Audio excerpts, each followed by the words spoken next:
Welcome back, guys. Race 3 then is the Ribblesdale Stakes, and generally every year with the Ribblesdale Stakes you have the question, can the horse who ran well in the Oaks go on to win the Ribblesdale? Sometimes they do, sometimes they don't, but one of them is likely to head the market this year, alluringly. Would that be the case, Paddy? It would be the case, just about though. 11-4 favourite alluringly, Murray is 7-2, Coronet 5-1, Hertford Dancer 8-1, Astronomy's Choice 10-1, and it is 11-1. The lovely names Naughty or Nice. Tony, alluringly, ran a good race in the Oaks, albeit a long way behind the front two. How good do you think she is? I thought she ran sort of a very good race at Chester. She was much closer to the Oaks winner on that occasion than she was at Epsom. I don't think she's a star, but in an open-looking race, her chance is pretty obvious. John Ox's Naughty or Nice has won both her starts. Blinkers for the first time. He thinks she liked the ground. She's won over 1.5 miles, so the trip shouldn't be a problem. She could maybe run into the money, but alluringly looks the better of the two on form. Okay. Lewis, Morey has a pedigree to die for, incredibly well bred.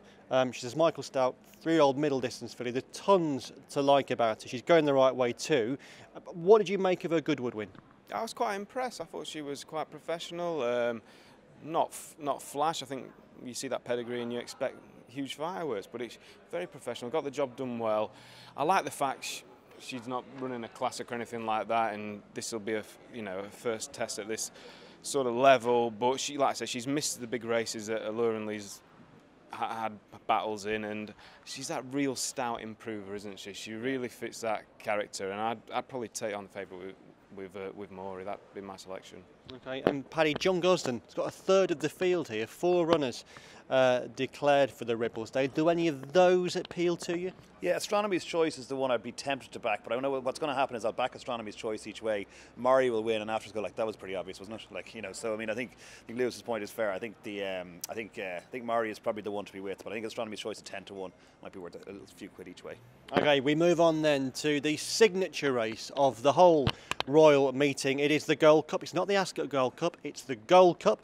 It's run at 4:20 on Thursday afternoon, and we have an odds-on favourite. Will he start odds-on, Paddy, and what price is Order of St George as we speak?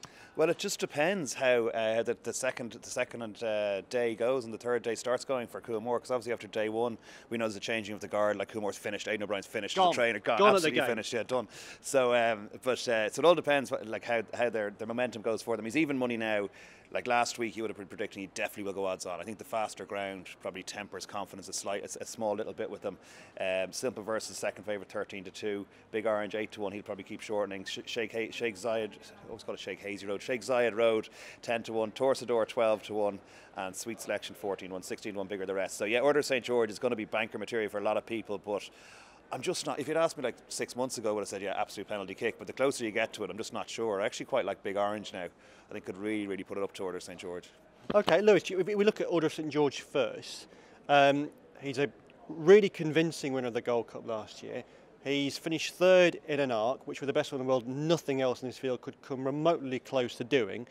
But he's a horse that has lost 4 of his last 5 starts, and he's regularly beaten at odds on. He's a bit of a conundrum, isn't he? Yeah, I completely agree. No other horse in this field could finish third in an art, but which Order of St George will turn up? He's been beaten 3 times at odds on, including at 1-7. I couldn't play him at odds on. No, not a chance. There's loads of value because of him. It's that sort of almost 8-1 bar, just him. So there's some incredible value out there. And I think what I'd be looking for is something that's not run at the trip before that could improve over it. And Big Orange and Simple Verse fit into that category beautifully.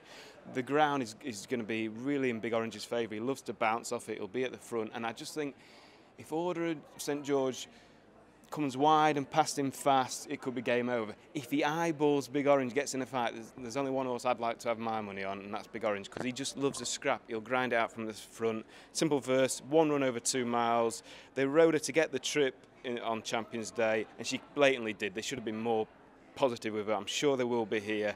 And I think, like I say, Simple Verse and Big Orange are knocking each way bets against the favourite. I've rarely seen you so animated. Thank you. That's all right.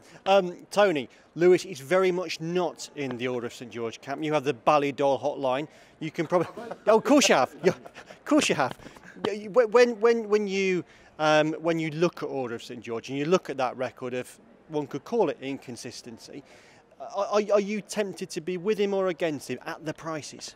At the prices, I'd be against him, but still, when you look at his sort of best performance last year, what you said about his run in the Arc, he's won the same prep race at Leopardstown that he won last year.